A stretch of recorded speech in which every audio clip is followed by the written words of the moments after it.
beliau adalah orang Yahudi.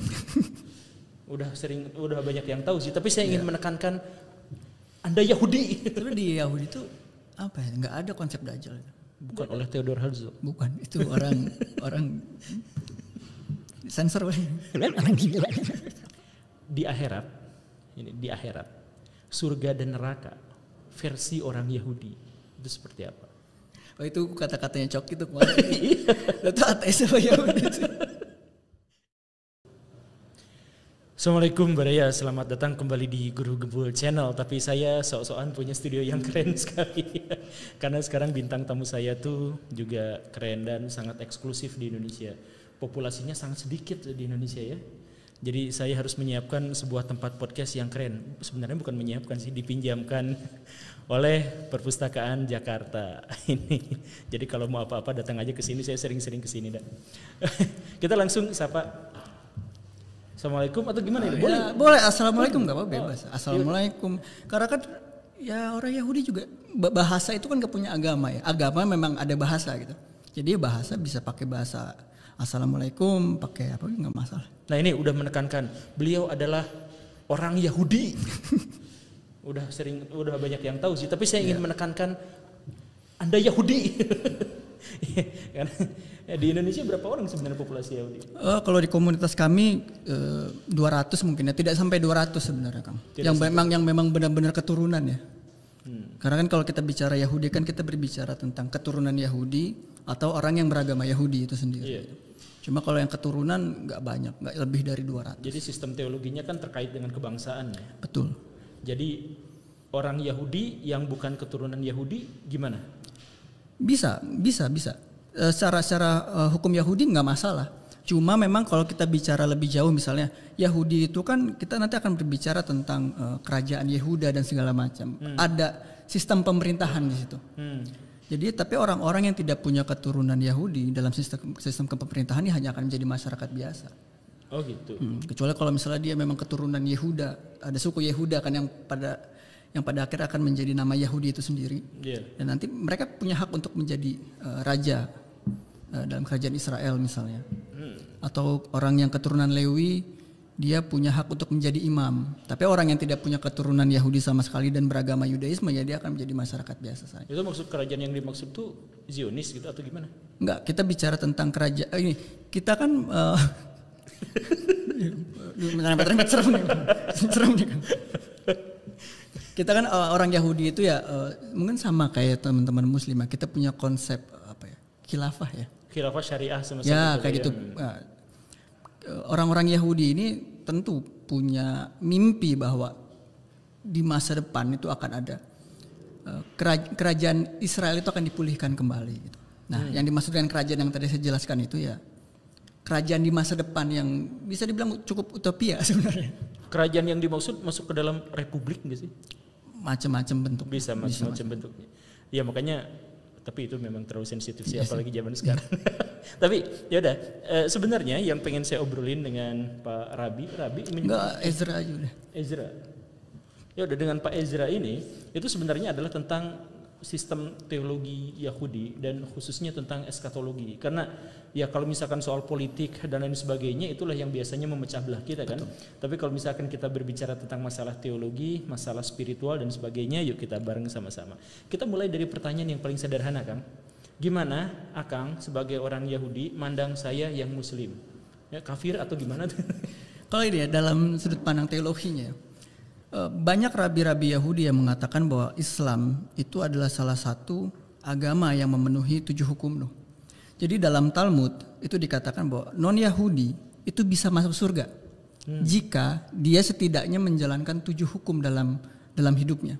Yang pertama itu mengakui bahwa Tuhan itu ada, tidak menghujat Tuhan, tidak membunuh, tidak mencuri, tidak berzina, dan satu tidak menyiksa hewan, dan satu mendirikan lembaga hukum untuk menegakkan hukum-hukum yang saya sebutkan tadi. Jika agama apapun itu atau orang secara sadar melakukan minimal 7 hukum tersebut, itu disebut sebagai non-Yahudi yang saleh. Jadi dalam konteks 7 hukum ini, Muslim ya termasuk orang yang soleh dalam sudut pandang Yahudi. Dia berhak untuk, kalau kita bicara tentang surga ya Kang ya, mereka berhak masuk. Jadi dalam versi surganya Yahudi, saya bisa masuk surga ya? Bisa tentu. Dan itu berlaku untuk semua agama yang memenuhi syarat-syarat Betul. tadi. Misalkan mengakui bahwa Tuhan itu ada. Tuhan itu ada. Hanya sebatas Tuhan itu ada. Tidak ada konsepsi tertentu misalkan bahwa Tuhan itu esa. Harus esa, harus monoteis segala macam. Itu setiap rabi punya pendapatnya masing-masing sih Kang. Oh gitu. Misalnya kayak ada Trinitas itu gimana? Boleh nggak termasuk dalam 7 hukum Nuh nggak gitu? Ada yang mengatakan ya Trinitas itu monoteisme tapi punya cara memandang yang berbeda gitu. Tidak murni tapi bisa dikatakan monoteisme. Jadi memang banyak sekali pendapat-pendapat. Jadi tergantung kita mau melihat secara moderat apa bagaimana gitu. Ya mirip-mirip Islam juga banyak perbedaan pendapat ya. Jadi nggak bisa mewakili satu. Ya, karena kita baik Islam dan Yahudi kita punya apa ya, cara mencari hukumnya itu sama Kang. Ada ulama-ulama kalau di Islam kan ada apa Istima. Ya gitu. Di Yahudi pun sama ada kayak gitu. Ya. Ada. Termasuk ada selentingan cerita bahwa orang Yahudi sangat boleh untuk beribadah di masjid kalau memang tidak menemukan sinagog, itu betul? Ya betul. Semua rumah ibadah yang tidak ada patungnya sebenarnya. Cuma kenapa masjid? Karena fatwa ini lahir dari seorang rabi bernama Ovadia Yosef. Rabi Ovadia Yosef ini orang Yahudi Irak. Jadi dia cukup familiarnya sama Islam. Makanya disebutnya masjid. Tapi kalau di rumah ibadah lain yang tidak ada patungnya, itu nggak masalah masuk. Selama tidak ada patungnya. Selama tidak ada patungnya. Kalau maaf nih, ini maaf ya, salib yang nggak ada patungnya berarti masuk ke dalam ini. Masalah salibnya itu simbol keagamaan kan? Iya. Nah itu nggak bisa. Oh nggak bisa. Nggak bisa. Kalau di masjid bisa. Di masjid bisa. Maksudnya tadi kan pokoknya semua tempat ibadah selama tidak ada patungnya. Tidak ada patungnya. Jadi orang-orang Yahudi dalam konteks ini memiliki paham monoteisme yang mirip sekali dengan Islam. Iya. Kami tidak boleh menggambarkan Tuhan. Jadi masalah patung ini ada 2 Kang. Tidak boleh menggambar Tuhan dan tidak boleh membuat patung makhluk hidup secara sempurna. Sama ya, sama. Ya, Wali Songo sampai bikin wayang dibentuk agak aneh-aneh itu biar nggak menyerupai. Nah, salah satu mencurangi patung itu di Yahudi pun sama, bentuknya nggak boleh sempurna. Misalnya kupingnya hilang 1, itu boleh dibuat. Oh gitu ya. Ada itu disebutnya mencurangi. Ya. Tapi boleh ya. Boleh. Berarti Wali Songo itu gitu juga. Itu boleh. Ya berarti sebenarnya dalam hal ini orang Yahudi dengan orang Islam sebenarnya tidak memiliki perbedaan yang terlalu mencolok. Tidak ada perbedaan yang signifikan. Ya, secara teologis nggak ada. Hampir tidak ada ya. Mungkin bisa dibilang 80-90% kita punya syariat yang mirip. Termasuk makanan. Makanan kami jauh lebih sulit. Ya, jauh lebih sulit. Kosher itu lebih susah ya. Lebih susah Kang. Lebih susah. Nah kalau misalkan ya, saya mohon maaf ini saya nanya sama Akang, secara genealogis Akang tuh Yahudi beneran atau campuran atau gimana? Jadi nenek saya itu Yahudi Belanda. Nenek saya dari ayah saya. Yang datang waktu zaman penjajahan gitu. Datang ke Indonesia sebagai orang Belanda dulu kan banyak ya, pindah ke Indonesia untuk hidup dan segala macam. Lalu nenek saya nikah sama kakek saya orang Ambon. Orang Maluku. Lahirlah ayah saya dan ayah saya nikah dengan ibu saya. Ibu saya kebetulan orang Cirebon, orang Keraton Cirebon. Orang Keraton? Orang Keraton Cirebon. Orang Keraton. Lalu ya lahir saya. Kalau kita bicara tentang keturunan ya masih ada dari garis ayah saya. Berarti sejak awal emang udah Yahudi dari kakek itu, Yahudi gitu. Kalau secara keturunan ya, tapi kalau agama enggak. Nenek saya dulu beragama Katolik. Oh. Karena waktu zaman Jepang orang Yahudi juga diburu kan sama Jepang kan. Jadi banyak orang Yahudi di Indonesia itu mereka mengubah identitas mereka. Ngapain orang Jepang ngeburu Karena Yahudi? mereka punya perjanjian dengan Nazi. Oh, iya. Karena mereka punya perjanjian politik dengan Nazi. Iya. Oh, jadi nyamar jadi Katolik. Ya, jadi tapi Katolik. Keterusan jadi Katoliknya. Iya. Cuma ya akhirnya ya keluarga ya baik ibu dan ayah saya mungkin karena emang orangnya bisa dibilang tidak taat amat beragama gitu. Jadi ya saya dibebaskan soal agama itu. Oh gitu. Tidak begitu. Kamu harus begini, kamu harus itu enggak. Iya berarti ini Yahudi secara genealogis Yahudi dan agamanya Yahudi. Tapi kenapa tadi Akang tidak mau disebut sebagai rabi gitu? Kan berarti ini sudah memenuhi syarat kan? Enggak, rabi itu sama kayak di Islam kayak ustadz kan. Harus ada sekolahnya. Harus ada ada pendidikannya kan. Ini belum punya? Belum, dan kayaknya enggak deh. Saya enggak kepikiran jadi rabi juga. Ini kalau misalkan kita sudah menemukan ternyata banyak sekali kesamaan secara teologis dengan ajaran agama Islam, mungkin perbedaan paling mendasarnya itu pada sosok Nabi Muhammad ya. Betul ya? Betul. Lebih di situ. Selain itu, maka hampir semuanya itu sama. Hukum berpakaian pun sama. Sama. Perempuan berhijab yang sudah menikah. Yang sudah menikah. Menutup rambut. Terus ya laki-laki juga ini kan sampai mata kaki. Iya sama ya. Sampai mata kaki. Tidak isbal. Ya isbal. Itu sama, perempuan pun sama. Cuma mungkin ada perbedaan ya, kayak leher perempuan itu masih boleh kelihatan. Tapi tidak sampai ke bawah itu boleh. Gitu. Ini janggut itu sama juga, ada yang membolehkan, ada yang nggak usah gitu. Sunnah lah kalau di Islamnya gitu. Sunnah. Jenggot tuh karena rabi-rabi saya sendiri banyaknya nggak berjanggut. Gitu. Nggak masalah. Karena janggut itu bukan gini Kang. Kan banyak ya orang-orang Yahudi tuh yang jenggotnya panjang-panjang atau bahkan jambangnya ya panjang gitu. Sebenarnya perintahnya itu bukan untuk memanjangkan, tapi tidak boleh mencukur menggunakan pisau. Pakai gunting. Yang dikerik. Nah, dikerik itu nggak boleh. Pisau yang menempel ke kulit itu nggak boleh. Jadi dipotong itu nggak masalah. Jenggot atau jambang itu nggak masalah. Cuma ya orang-orang yang Yahudi ortodoks ini kan menganggap bahwa semakin panjang janggut itu ada keuntungan secara spiritual ya. Jadi mereka memanjangkan janggut mereka. Ya istilah sunnahnya itulah ya. Jadi boleh aja gitu. Boleh aja. Cuman banyak orang yang taat berusaha untuk mensimbolisasikan agamanya. Ya. Nah, yang tadi itu Kang, jadi kita memiliki banyak kesamaan kecuali pada sosok Nabi Muhammad. Sekarang ya ini mah ya terbuka aja maksudnya. Bagaimana orang Yahudi melihat Nabi Muhammad? Kalau dalam konteks orang-orang Yahudi di masa Nabi Muhammad ya, kita juga harus lihat dulu Kang, orang Yahudi di zaman Nabi Muhammad ini orang Yahudi yang mana dulu nih? Nah iya itu. Karena kan Yahudi kan ada banyak, ada Saduki, ada Farisi. Kalau Saduki ini orang-orang Yahudi yang nggak percaya hukum lisan, kalau di Islamnya nggak percaya hadis lah. Nah, kalau yang Farisi ini yang sekarang ada, sampai sekarang ada. Jadi kalau misalnya dilihat dari konteks yang berada di Al-Quran, ya dulu orang-orang Yahudi menolak Nabi Muhammad ya sebagai nabi palsu ya, karena dianggap tidak datang dari Bani Israel gitu. Betul. Cuma di sisi lain kayak misalnya orang-orang Yahudi Farisi seperti saya atau orang-orang Yahudi Rabbinik, kami melihat bahwa Nabi Muhammad itu adalah nabi yang memang dikirim untuk non-Yahudi. Karena kami meyakini bahwa nabi itu diturunkan untuk semua bangsa. Bukannya spesial untuk orang Israel? Enggak. Nabi itu, dan tidak semua nabi Israel itu ditugaskan untuk Bani Israel.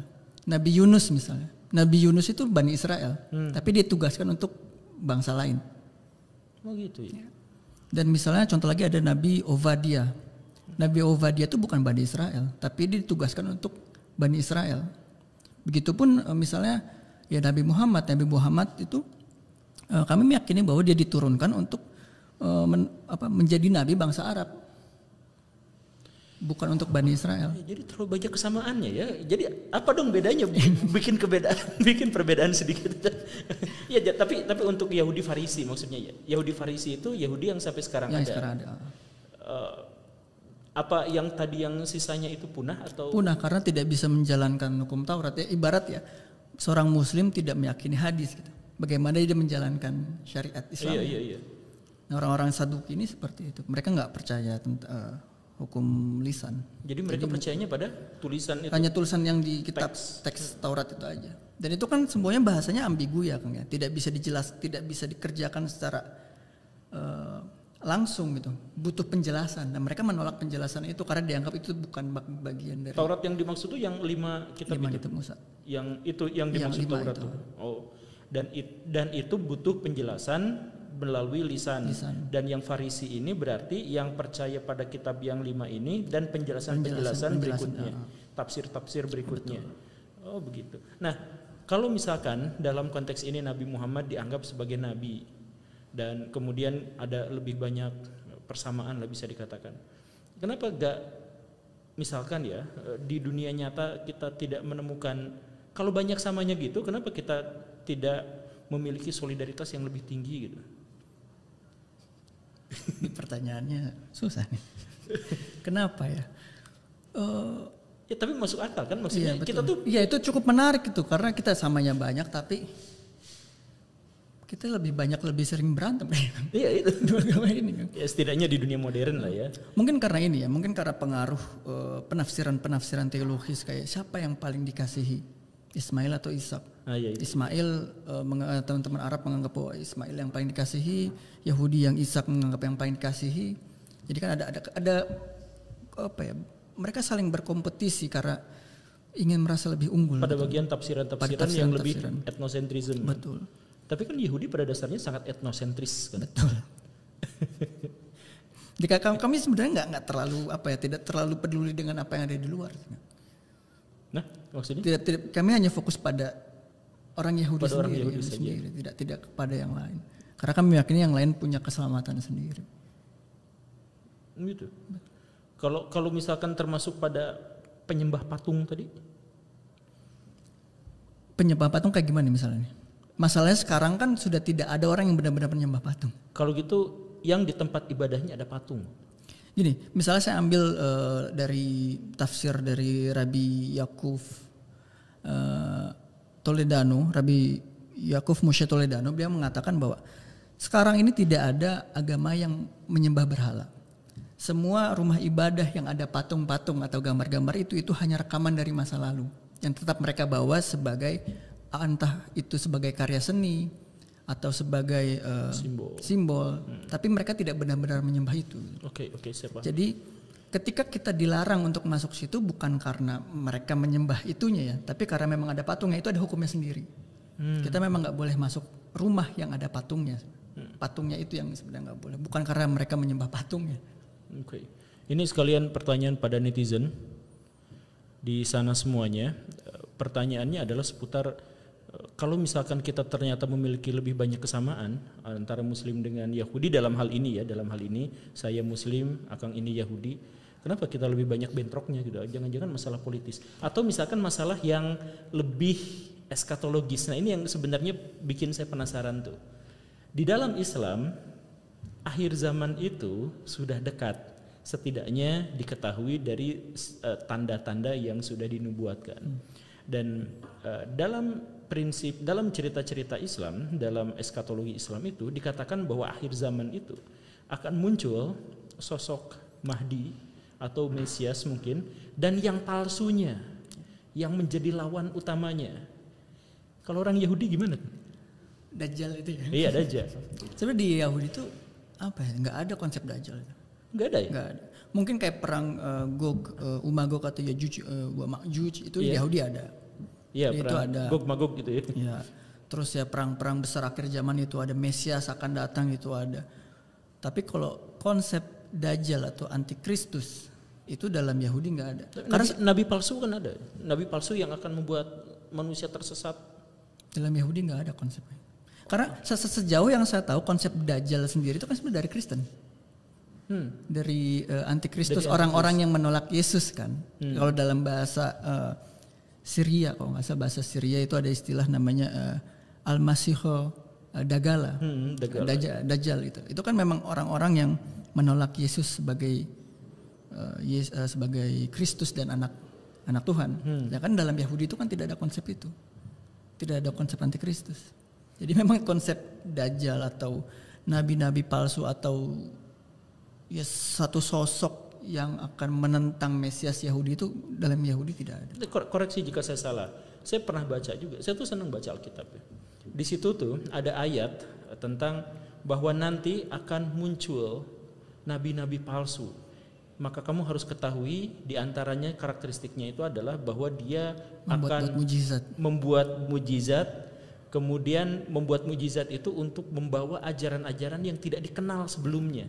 Itu nabi palsu itu kan merujuk pada Dajjal itu atau bukan? Enggak, itu nabi-nabi palsu itu merujuk pada nanti ketika Bani Israel ditinggal oleh Musa, ketika Musa meninggal, kamu akan dihadapan dengan nabi-nabi palsu.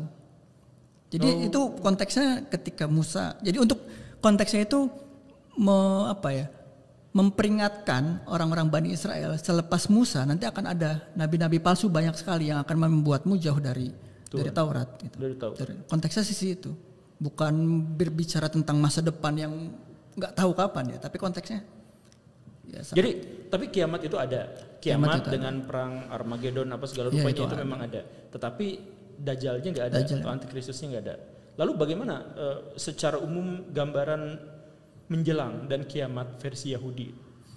Gimana ya? Ini masalah. Nah lucu nih Kang, masalah eskatologi dalam Yahudi itu hampir nggak pernah dibahas.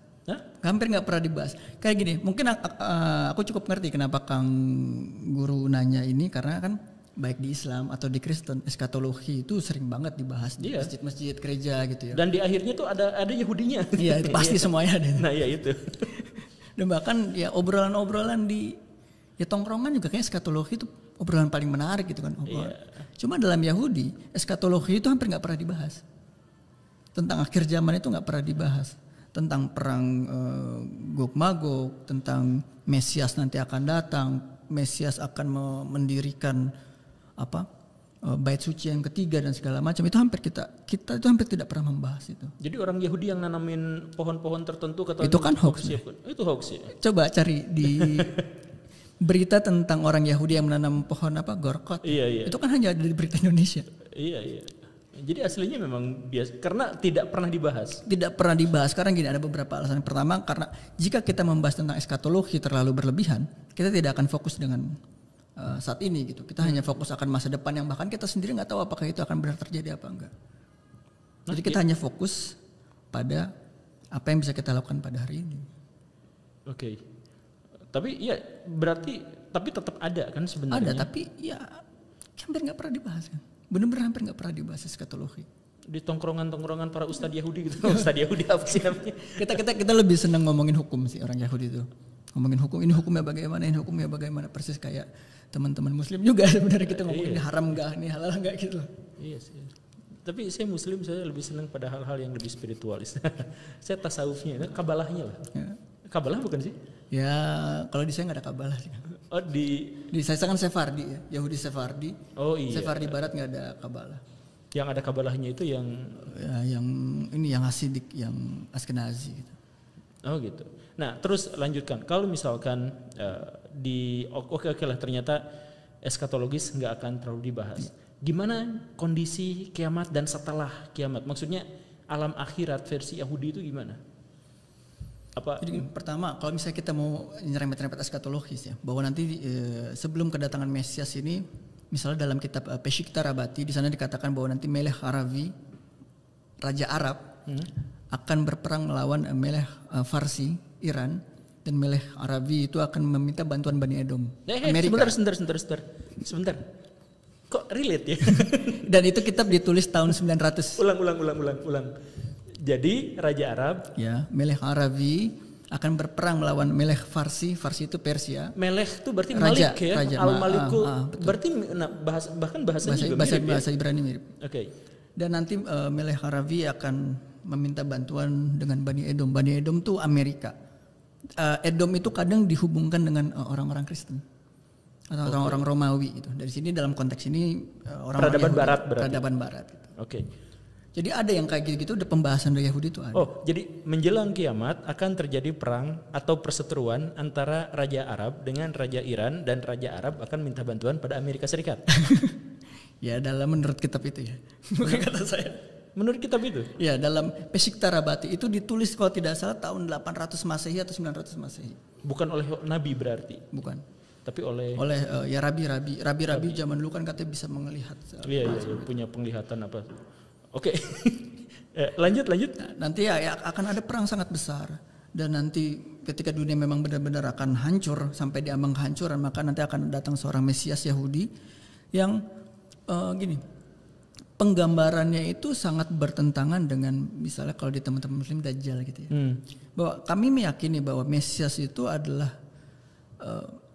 seorang manusia biasa yang lahir dari orang tua yang biasa, bukan nabi, bukan setengah Tuhan, bukan setengah malaikat atau apapun, yang dimana dia akan membawa orang-orang Yahudi kembali ke ajaran Taurat dan mengajarkan orang-orang non-Yahudi tentang Tuhan yang benar. Bukan kembali ke tanah Israel.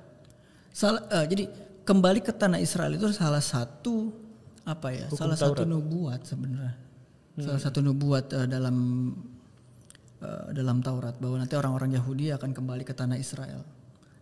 Tanpa peperangan ya. Karena di masa kembalinya Bani Israel itu adalah di masa sudah damai. Oh, bukan di masa perang. Jadi bukan di masa perang seperti sekarang. Bukan, tapi itu dalam kondisi damai semuanya kembali ke sana. Karena Bani Israel itu akan kembali ke tanah Israel dibawa oleh Mesias. Yang dimana dia akan membawa damai. Bukan oleh Theodor Herzl. Bukan, itu orang sensor. Sensor ya. Orang gila. Karena gini, Theodor Herzl itu kan dibilang bapak Zionis ya. Iya. Dia nggak sunat loh, Kang. Hah? Dia nggak sunat. Orang Yahudi kan wajib sunat. Iya. Dia nggak sunat. Terus yang kedua, dia itu pernah minta bantuan ke Vatikan kan. Iya. Minta bantuan ke Vatikan dengan gini, kalau Vatikan bantu saya untuk mendukung ide saya Zionisme ini, saya akan menukarkan orang-orang Yahudi supaya masuk Katolik. Masih kayak seperti itu dibilang orang Yahudi. Enggak, tapi kalau anggaplah dia sekuler atau permisif atau oportunis, kalau gitu kenapa dia bawa lambang-lambang Yahudi kalau memang kan dia bersumpah akan mendirikan the Judenstaat, negara Yehuda, negara Yahudi. Ya berarti kan dia bawa slogan-slogan agama kan? Lah kok nggak disunat gitu? Karena konsep Zionisme yang dia bawa itu kan sebenarnya bukan negara Yahudi religius. Hanya negara Yahudi yang memang orangnya beretnis Yahudi, bukan orang Yahudi religius. Karena ketika Theodor Herzl menyampaikan ide-ide Zionisnya, dia juga kan ditentang sama rabi-rabi Yahudi. Dia ditentang. Bahkan dulu penentang ide Zionisme itu kan orang-orang Yahudi Eropa, Askenazi. Jadi memang dia sendiri ditentang. Oh gitu ya. Saya nggak tahu. Iya, saya tahu bahwa dia adalah tokoh yang kontroversi bahkan untuk orang-orang Yahudi. Tetapi saya tidak tahu bahkan disebutnya gila. Karena ya maksudku dia menjual orang-orang Yahudi ke gereja Katolik untuk menjadi Katolik. Itu kan kurang. Ya tapi saya yakin Vatikannya juga nolak. Iya. Akhirnya kan tidak diterima.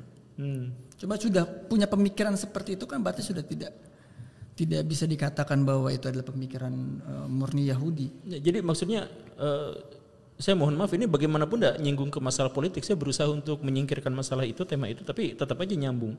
Jadi maksudnya adalah bahwa konflik yang terjadi di Israel Palestina itu sama sekali tidak mencerminkan apa yang dalam pikiran Yahudi gitu. Bahwa orang Yahudi memang akan menempati kembali tanah itu, tetapi di bawah bimbingan Mesias dan itu tanpa peperangan. Ya, kita kembali tanpa peperangan kok. Itu kan yang ada yang namanya Neturei Karta ya, Kang. Yeah. Yang orang-orang Yahudi yang anti Palestina, anti Israel sekali itu sampai dia ikut demo.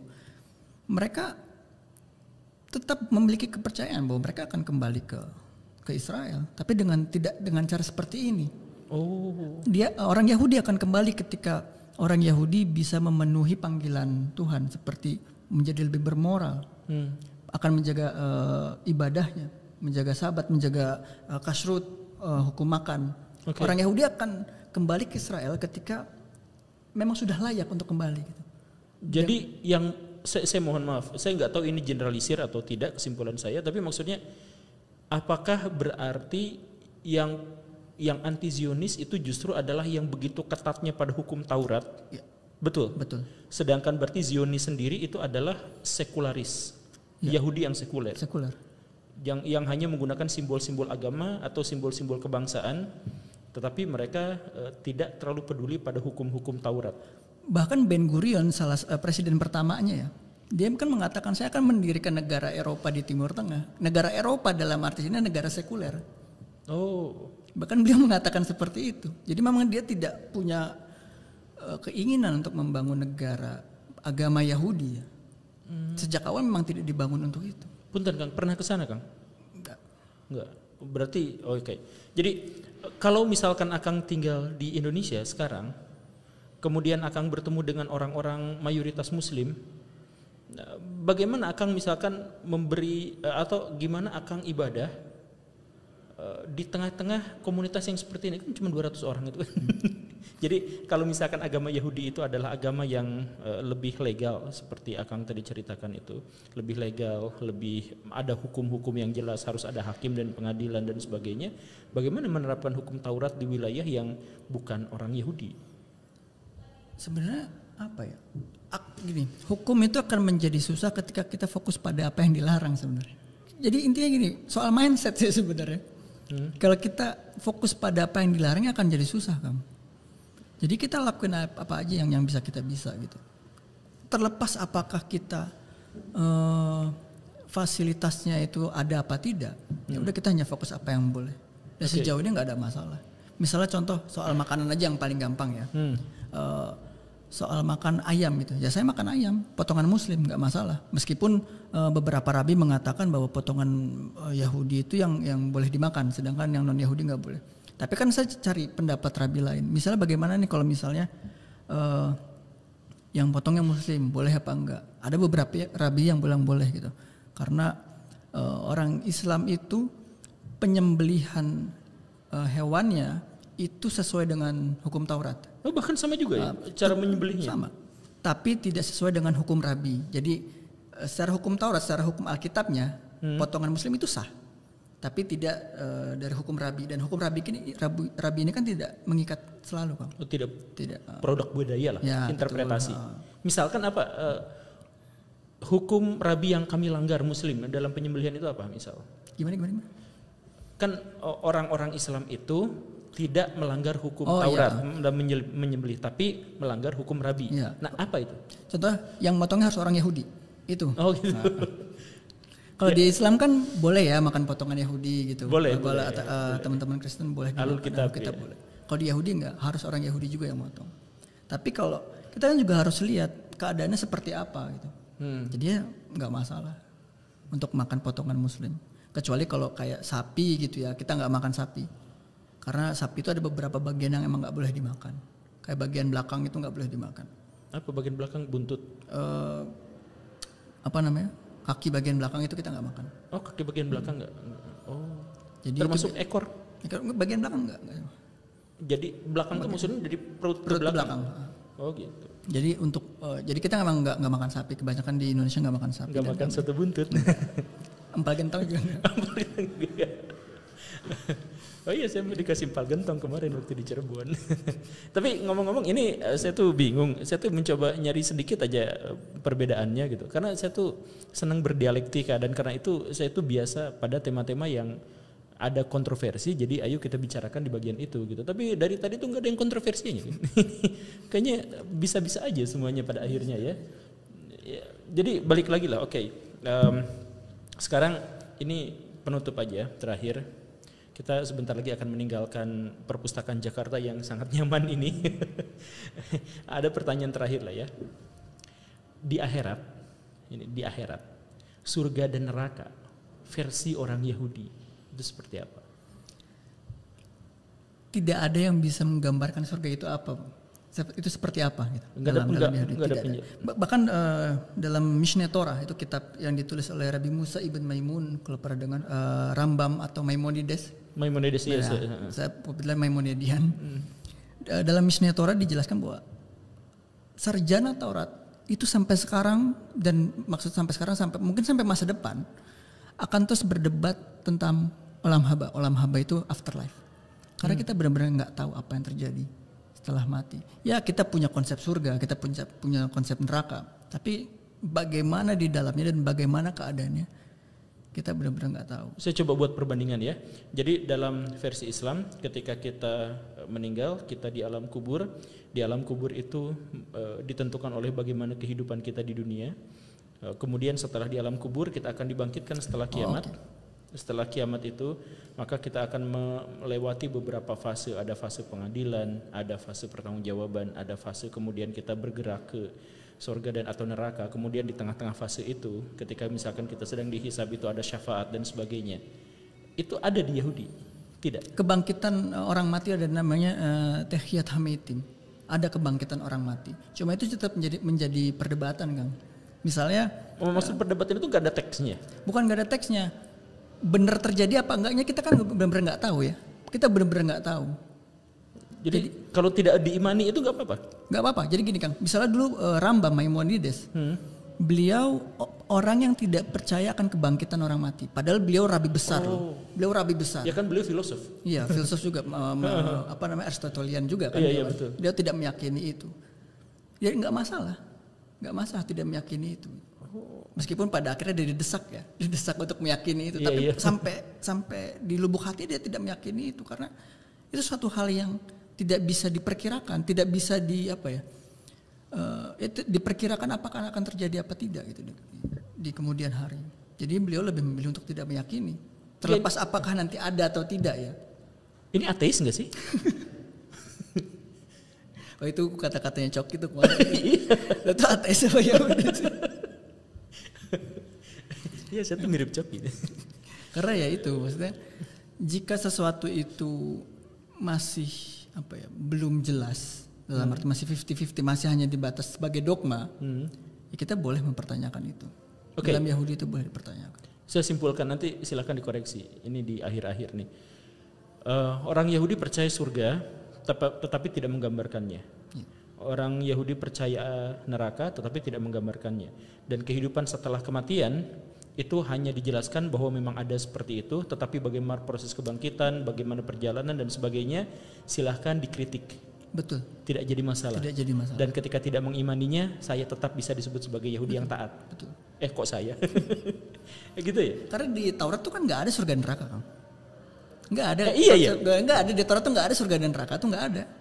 Ya itu kan cerita-cerita. Setelah pembuangan kan tangan Babilonia. Iya. Jadi saya cukup skeptis juga apakah surga neraka itu adalah budaya yang masuk ke agama Abrahamik pasca pembuangan, kan bisa jadi. Iya benar, saya baru mikir. Oh iya. Di Taurat tuh nggak ada surga dan neraka. Adanya perang Bani ini sama Bani Ani. Perang. Gitu ya. Oke lah.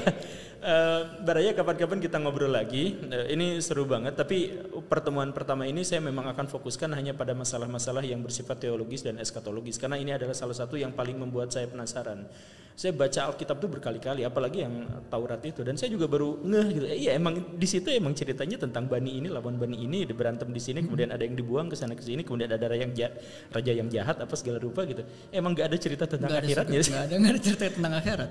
Kapan-kapan kita bahas lagi, tapi yang pasti begini Baraya, saya tuh pengen saya tuh menjadi semacam duta untuk bertemu dengan orang-orang yang dianggap kontroversial gitu.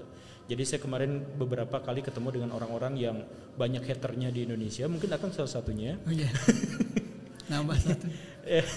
Jadi saya pengen bahas justru adalah untuk menemukan bahwa mungkin kita berbeda pendapat tapi kita tuh gak musuhan gitu. Mungkin kita berbeda pendapat tapi perbedaan itu tidak membuat kita bentrok gitu. Makanya dari tadi itu saya mencoba nyari perbedaannya apa hanya untuk membuktikan bahwa perbedaan itu toh tidak menghasilkan apapun gitu. Tapi bahkan sekarang tidak menemukan perbedaannya gitu. Jadi saya kecewa di pertemuan pertama ini. Ya tapi apapun itu, terima kasih karena sudah menyimak Pak Ezra, dan saya pamit dan mau kabur dari perpustakaan yang nyaman ini, Perpustakaan Jakarta. Terima kasih karena sudah menyimak. Saya Guru Gembul. Assalamualaikum warahmatullahi wabarakatuh. Waalaikumsalam.